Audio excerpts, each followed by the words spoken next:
हर नौजवान की जिंदगी में ऐसा मुकाम आता है जब रिपीटेडली पेरेंट्स बोलते हैं बेटा शादी कर ले, बेटे शादी कर ले, बेटी शादी कर ले, लेकिन आप बोलते अभी नहीं, अभी नहीं, अभी नहीं, थोड़ा सेटल हो जाए फिर करेंगे, थोड़ा ये हो जाए फिर करेंगे, अरे अभी तो जॉब मिली है, अभी आगे करेंगे ना।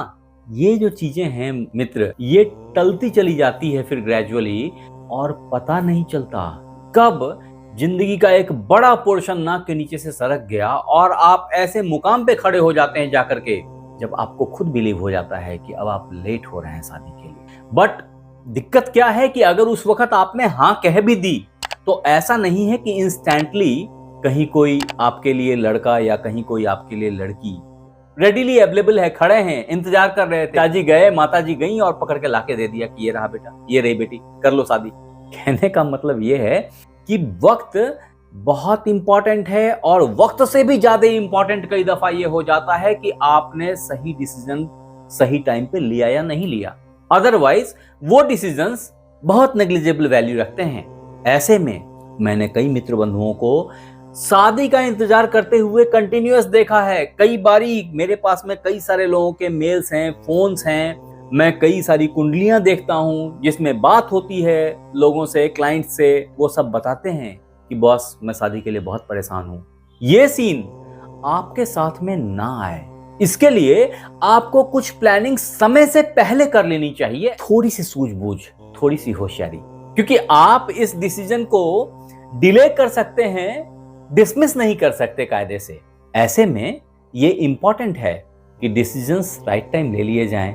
ऐसा मैं इसलिए बोल रहा हूं धनु राशि वालों कि वास्तव में आपकी जो मनोवृत्ति है ना, वो पठन पाठन से वशीभूत रहती है, और आप 100% टाइम डेडिकेटेड अपने ज्ञान वर्धन के पीछे लगे रहने के चलते, धनोपार्जन के पीछे लगे रहने के चलते, अथवा दैवीय अनुकंपा को महसूस करने के चक्कर में आप कई दफा शादी ब्याह से बहुत दूर, बहुत बिलग रहते हैं, और इसमें समय बीतने के बाद इंतजार के अलावे कुछ हाथ नहीं आता। तो नमस्कार मित्रों, एस्ट्रोलॉजी स्टार्स चैनल में आपका फिर से एक बार स्वागत है। दोस्तों, तो आज हम बात करने वाले हैं सैजिटेरियस मैरिज प्रेडिक्शन अथवा धनु राशि वैवाहिक जीवन के बारे में, जिसमें हम बात करेंगे हर उस प्रश्न का जो आप जैसे तमाम मित्रों ने लगातार हमारे चैनल पे आकर के कमेंट में लिखा हुआ है। संग ही बहुत सारे लोग हमारी वेबसाइट पे जाकर के कमेंट कर रहे हैं, और वो प्रश्न हमारे पास में आ रहे हैं। मैंने सोचा ही था कि इसको आपके साथ में एक बार डिटेल्स में शेयर करूंगा, जिसमें मुख्यतया जो सेंट्रली फोकस्ड प्रश्न है वो है कि धनु राशि वालों का विवाह कब होगा, या यूं कह लें कि धनु राशि वालों की शादी कब होगी। इतना ही नहीं है, वास्तव में इससे संबंधित और अनगिनत प्रश्न हैं, जिसमें प्रमुख प्रश्नों में से यह भी है कि धनु राशि के शादी के योग कब बन रहे हैं, अथवा धनु राशि का जीवन साथी कब मिलेगा। ढेर सारी बातें हैं, मैं वन बाय वन आपको बताता हूं, अतः बने रहिए हमारे साथ अंत तक। हाँ मित्र, अगर आपने हमारे चैनल को लाइक और सब्सक्राइब नहीं किया है तो कर लो, कॉज ऑफ जब आप लौट के आओगे थैंक्स देने के लिए, इस यूट्यूब के भीड़ में मुझे ढूंढ नहीं पाओगे, तो कर लो सब्सक्राइब। हाँ, बेल बटन को दबाना मत भूलिए, जिससे हर वीडियो इंस्टेंटली आप तक पहुंच जाएं। और अगर इन्हीं बातों को और विस्तार से समझना हो तो हमारी वेबसाइट astrologystars.com को जरूर एक बार चेक करें। यहां मैंने इस तरह की ढेर सारी इंफॉर्मेशन दे रखी हुई है जो आपकी जिज्ञासा को शांत करेगा। तो आगे बढ़ते हैं। अब दोस्त, सबसे पहले ये समझ लीजिए कि आपकी ज़ोडिएक साइन के अकॉर्डिंगली जो आपका बिहेवियर है, आपके पार्टनर की बात पहले नहीं कर रहा, वो जो आपका बिहेवियर है ना, वो ज्ञान, स्वतंत्रता, यात्रा और उच्च आदर्शों को बहुत ही वैल्यू देता है। ऐसी हालत में जो आप ज़ोडिएक साइन की 9वीं राशि हैं, वहीं आपसे ठीक सप्तम भाव, 7वां घर, यहां से अगर गिनती करेंगे तो ये 7वां स्थान आएगा। ये हाउस आपके पार्टनर का हाउस होता है, आपके लिए शादी ब्याह का घर होता है। ऐसे में जो इस भाव के मालिक हैं वो वास्तव में आपके एक्चुअल लाइफ पार्टनर हैं, वही आपके जीवन साथी हैं धनु राशि वालों। वो मिथुन हैं और इसके लॉर्ड बुधदेव हैं। मैं इन सारी बातों की बहुत विस्तार से चर्चा करूंगा, क्योंकि ये एपिसोड जो आज मैं बना रहा हूं वो धनु राशि के जीवन साथी, वैवाहिक जीवन, शादी के योग और शादी के उपायों के ऊपर है, जिसमें मुख्यतया हम 6 मुद्दों को हैंडल करेंगे। जिसमें पहला सबसे इंपॉर्टेंट मुद्दा है दोस्त, वो है धनु राशि के जीवन साथी का स्वभाव और कैरियर कैसा होता है। तदोपरांत जो दूसरा इंपॉर्टेंट महत्वपूर्ण मुद्दा है वो ये है कि धनु राशि के लिए विवाह के योग और शुभ ग्रह कौन से हैं। तदोपरांत जो तीसरा महत्वपूर्ण मुद्दा है वो है कि धनु राशि के जातकों का विवाह किस उम्र में होने की संभावना होती है। तदोपरांत जो चतुर्थ इंपॉर्टेंट पॉइंट है आपके लिए वो है कि सैजिटेरियस मैरिज लाइफ या धनु राशि वैवाहिक जीवन कैसा रहेगा। तदोपरांत जो पांचवा इंपॉर्टेंट मुद्दा है वो होता है कि धनु राशि की शादी किस राशि से हो सकती है, मीन्स कॉम्पैटिबिलिटी, आपकी कौन कौन से राशियों से कॉम्पैटिबिलिटी है। तदोपरांत जो आखिरी और सबसे महत्वपूर्ण मुद्दा है, छठा मुद्दा, वो है कि सुखी वैवाहिक जीवन के लिए सरल ज्योतिषीय उपाय क्या हैं। अब मित्र, अगर सबसे पहले मुद्दे को हैंडल किया जाए, जिसके लिए यक्ष प्रश्न है कि धनु राशि का जीवन साथी कौन है, अथवा यूं कह लें कि धनु राशि का विवाह किससे होने की संभावना है, तो इसको समझने के लिए दोस्त आपको सबसे पहले अपनी कुंडली पे आना पड़ेगा। ये धनु राशि वालों की कुंडली है। यहां गौर से देखेंगे तो जो मैंने पहले बताया, आपके सप्तमेश जो बुधदेव हैं, यही आपके हस्बैंड या वाइफ, स्पाउस के लॉर्ड हैं, कारक हैं। ऐसे में जो बुधदेव की बिहेवियर है वही आपके स्पाउस की बिहेवियर है। अगर वास्तव में इसको और सावधानी से इवैल्यूएट की जाए तो समझें कि बुधदेव बुद्धि, संवाद, तर्क, चंचलता और लचीलेपन के कारक होते हैं। ऐसे में आपके जीवन साथी का स्वभाव अत्यंत बुद्धिमान, जिज्ञासु, चंचल, खूब बातचीत करने वाला, टॉकेटिव बोल सकते हैं आप, इस तरह की व्यक्तित्व होती है। सामान्यतया इनके मुंह अंडाकार होते हैं, न तो गोल होते हैं न ही बिल्कुल लंबे होते हैं। संग ही ये लोग बहुत ही मिलनसार, खूब फ्रेंड्स बना लेने वाले, जल्दी मिक्स हो जाने वाले और जल्दी निर्णय लेने वाले होते हैं। ऐसे में आपके पार्टनर बहुत ही तार्किक, लेकिन ध्यान के भटकाव के चलते आपकी अनुशासन प्रियता से टकरा जाते हैं।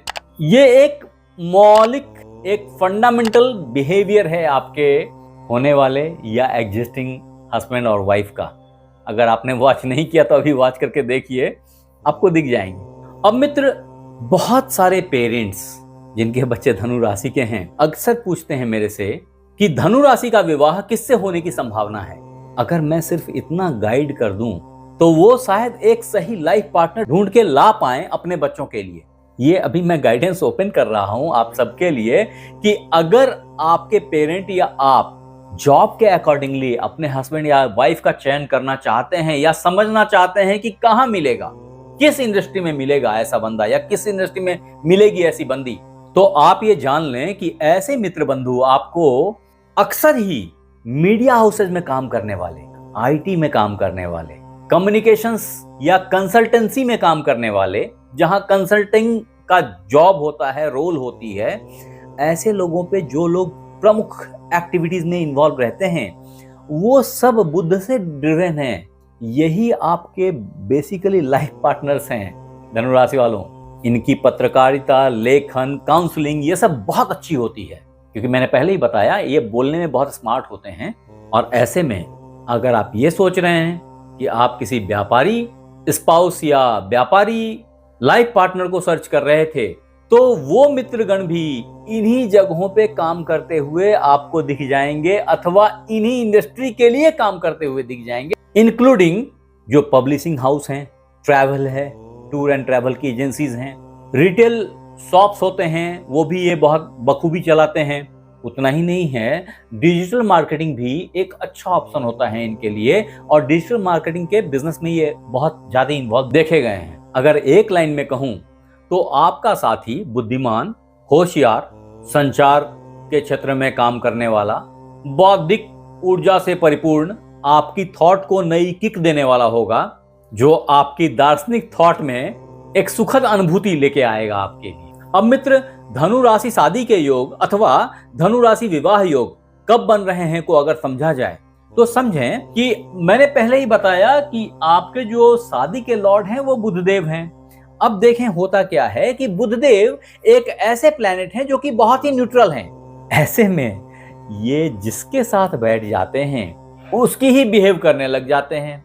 यानी कि अगर बुधदेव आपके शुक्रदेव के साथ बैठे हों, गुरुदेव के साथ बैठे हों या इन पे शुभ ग्रहों की दृष्टि बनी हो तो ऐसे में शादी बहुत फटाफट होती है। वास्तव में ये एक काइंड ऑफ कैटलिस्ट हैं, तो विवाह को उत्प्रेरित तो करते हैं, लेकिन उसकी सफलता हमेशा और हमेशा स्त्रियों के लिए गुरुदेव से प्राप्त होती हैं और पुरुषों के लिए शुक्रदेव से प्राप्त होती हैं। ऐसे में इन दोनों की सिचुएशन आपकी जन्म कुंडली में बेहतर होनी चाहिए। आप 1 मिनट के लिए हो सके तो इस वीडियो को यहीं पॉज करें और अपनी जन्म कुंडली निकाल के यहां कमेंट करें कमेंट बॉक्स में कि अभी आपके जन्म कुंडली में जिस वक्त आप जन्म ले रहे थे उस समय इन ग्रहों की स्थिति क्या थी, ये कौन से घर में आपके जन्म कुंडली में बैठे हुए हैं। अगर मेरे पास समय रहा तो मैं कुछ बता पाऊं। वास्तव में गुरुदेव अगर 1, 5, 7, 9 और 11 में गोचर में जब भ्रमण करते हैं तो आपके लिए धनु राशि शादी के योग बनाते हैं। हाँ, यहां ये जरूर समझें कि अगर सप्तम भाव पे अथवा सप्तमेश जो मैंने अभी बताया शुभ ग्रहों से दृष्टि हो तो, लेकिन अगर क्रूड ग्रहों से दृष्टि है तो शादी डिले होती है। कई दफा ऐसे में चूंकि गुरुदेव दार्शनिक होते हैं, थॉट इनकी ज्ञान की प्राप्ति की तरफ ज्यादा होता है, तो विवाह से दूरियां भी बना लेते हैं और जातक अविवाहित रह जाता है। परेशान ना हो, मैं आखिरी में आपको हर चीज के उपाय दूंगा, बिल्कुल घबराने की बात नहीं है। हर चीज के सॉल्यूशन है ज्योतिष के अंदर में, बस गहरे उतर के समझने की जरूरत है। अब मित्र वापस से अगर अपने यक्ष प्रश्न पे आया जाए जो था कि धनु राशि वालों का विवाह कब होगा, अथवा यूं कहें कि धनु राशि वालों की शादी कब होगी, तो इसको ये प्रश्न और क्लैरिफाई कर देता है कि धनु राशि वालों की शादी किस उम्र में होगी। समझे मित्र कि आपके जो सप्तमेश हैं वो बुधदेव हैं, जो मैं लगातार बोलते आ रहा हूं। यहां ये समझना जरूरी है कि धनु राशि वाले वास्तव में अत्यधिक स्वतंत्रता प्रिय होते हैं और इसलिए वो कैरियर को और यात्रा को, इन 2 चीजों को बहुत वैल्यू देते हैं। परिणाम यह होता है कि शादी को अवॉइड करते चले जाते हैं, अभी नहीं करनी है, देखा जाएगा। ये जो थॉट होती है, बहुधा इसी थॉट के चलते धनु राशि वालों का विवाह सामान्यतया 28 से 35 साल के उम्र के बीच होता है। ये हायर एजुकेशन गेन करेंगे, ये ऐसा कर लेंगे, पहले उच्च पोस्ट एंड पोजीशंस पे चले जाएंगे, तभी तो शादी करेंगे, नहीं तो घर कैसे चलाएंगे। तो इस तरह की जो थॉट है ना, ये इनको जल्दी विवाह बंधन में आने नहीं देती। और खास करके ये भी इनके लिए एक डाउट रहता दिमाग में कि विवाह कहीं वास्तव में बंधन ना बन जाए, क्योंकि बंधने का तो सवाल ही नहीं उठता है ना। ऐसे में अगर ग्रह अच्छे हैं तो थोड़ी सी टाइमली शादी देखी गई है, अदरवाइज धनु राशि वालों की शादी सामान्यतया डिलेड होती हैं। खास करके मैंने पहले ही बताया, अगर शनि, राहु, केतु या सूर्य, मंगल, इन ग्रहों का प्रभाव अधिक में आ गया सप्तम भाव पे अथवा सप्तमेश पे, तो शादी कई दफे टल जाती है, होती नहीं है। आगे बात करें तो सैगिटेरियस मैरिड लाइफ या धनु राशि वैवाहिक जीवन, सामान्यतया जो ऑलरेडी शादीशुदा हो चुके उनकी बात करूं तो अच्छा रहता है, खींचातानी के साथ जिंदगी सही से चलती रहती है। ऐसे में आपके जिंदगी में अगर बौद्धिक बातचीत अथवा संवाद को बल दिया जाए, यात्राओं पे जाया जाए अथवा दार्शनिक बातें की जाए, धर्म स्थल पे जाया जाए, तो आपकी जिंदगी, आपका वैवाहिक लाइफ बहुत अच्छा चलने लग जाता है। कारण कि आप दोनों एक दूसरे को काफी स्पेस देते हैं, अंडरस्टैंडिंग ग्रेजुअली बेहतर होती चली जाती है आप लोगों की, और मैरिड लाइफ अच्छी देखी गई है। अब मित्र बात करें कि धनु राशि की शादी किससे होगी अथवा धनु राशि का जीवन साथी कौन है, तो मैंने पहले ही बताया, मैं लगातार बता रहा हूं कि देखिए, आपके लिए सितारों से जो डिफाइंड है वो आपका सप्तम भाव यानी कि मिथुन राशि है। इनके साथ में आपकी अंडरस्टैंडिंग लॉन्ग लास्टिंग होती है। ये दोनों यानी कि आप दोनों एक दूसरे के बिल्कुल ही विपरीत हैं, लेकिन इस विपरीतता में जो समानता होती है वो जीवन को आगे लेके चली जाती है। इसके बाद भी कुछ मित्र बंधु अपने अच्छे दोस्त के साथ बंधना पसंद करते हैं। वास्तव में अगर वो दोस्त आपके मेष राशि वाले अथवा सिंह राशि वाले हैं तो इन दोनों के साथ भी आपकी दोस्ती लॉन्ग लास्टिंग होती है, अच्छी होती है। ये तो हुआ मित्र की धनु राशि वालों की शादी किससे होगी। अब जो आखिरी और सबसे इंपॉर्टेंट मुद्दा है, सबसे इंपॉर्टेंट पॉइंट है, वो ये है कि धनु राशि शादी के योग कैसे बनाए जाएं, यानी कि धनु राशि शादी के उपाय क्या हैं। तो समझे दोस्त कि प्राइमरीली इसके तहत 2-3 उपाय हैं, जिसमें कि लाल किताब है, तंत्र मंत्र हैं या रत्न हैं। 1 बाय 1 डिस्कशन करता हूं। तो मित्र, जो पहला है लाल किताब के टोटकों में, वो है कि आप गाय को हरा चारा खिलाएं, पालक खिलाएं, हरी पत्तियां खिला दें। दूसरा है वो है कि अपने सर पे केसर का तिलक लगाएं। ऐसा आप किसी भी बृहस्पतिवार से कर सकते हैं। तीसरा है भगवान गणेश को दुर्वा चढ़ाएं। चौथा है कि अगर आपके लाइफ पार्टनर से पटरी नहीं खा रही और शादी में तनाव बना हुआ है, ऐसे में सिरहाने में रात को सोते समय 5 हल्दी की गांठ एक कटोरी में डालें और फिर सो जाएं। तदोपरांत सुबह उन हल्दी के गांठों को ले जाकर के मंदिर में छोड़ दें, क्योंकि 5 हल्दी के गांठ तो प्रायः कोई दान नहीं लेगा। अगर दान लेता है तो दान दे दीजिए, तो भी आपकी जिंदगी पटरी पे आ जाएगी, आपकी मैरिड लाइफ बेहतर हो जाएगी धनु राशि वालों। अब मित्र, आपको नित्य विष्णु सहस्त्र नाम का पाठ करना चाहिए। अगर नहीं कर सकते तो घर में मोबाइल में बजा के रख दें। आपके घर की वाइब चेंज हो जाएगी और ये सारी प्रॉब्लम्स ग्रेजुअली हट जाएंगी। शादी चाह रहे हैं तो शादी हो जाएगी। दूसरा उपाय है आपके लिए, वो है कि ओम ब्रीम बृहस्पतये नमः का नित्य 108 बार पाठ करें। ऐसा किसी भी बृहस्पतिवार से स्टार्ट करके कर सकते हैं। ऐसा किया तब भी आपकी शादी यथाशीघ्र हो जाएगी। तीसरा उपाय है कि आप माता लक्ष्मी पे गुलाब का पुष्प अर्पित किया करें। ऐसा आप किसी भी शुक्रवार से कर सकते हैं। आपके लिए जो रत्नों वाली उपाय है, उसमें one of the best solution है कि एक अच्छा पुखराज अपनी राइट हैंड के तर्जनी अंगुली में धारण करें। अन्यथा जो आपके लिए दूसरा उपाय है, उसमें एक अच्छा पन्ना इस कानी अंगुली में चांदी में धारण करें किसी बुधवार को। अगर आप ऐसा करते हैं तो भी आपकी शादी बहुत फटाफट में हो जाएगी। लेकिन मैं बिना कुंडली देखे रत्न पहनने की सलाह कभी भी नहीं देता।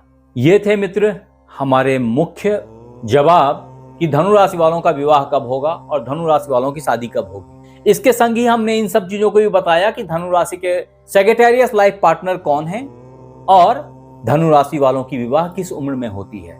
अतः आप हमें यह बताएं कि आपको यह एपिसोड कैसा लगा, और अगर अच्छा लगा तो इसे ऐसे मित्र को शेयर करें जो वास्तव में इन परेशानियों से गुजर रहे हैं, ताकि उनकी भी कुछ कष्ट दूर हो जाए। आप हमारे साथ बने रहे, इसके लिए बहुत बहुत धन्यवाद। आपसे फिर मिलते हैं अगले एपिसोड में। तब तक अपना ख्याल रखें। धन्यवाद।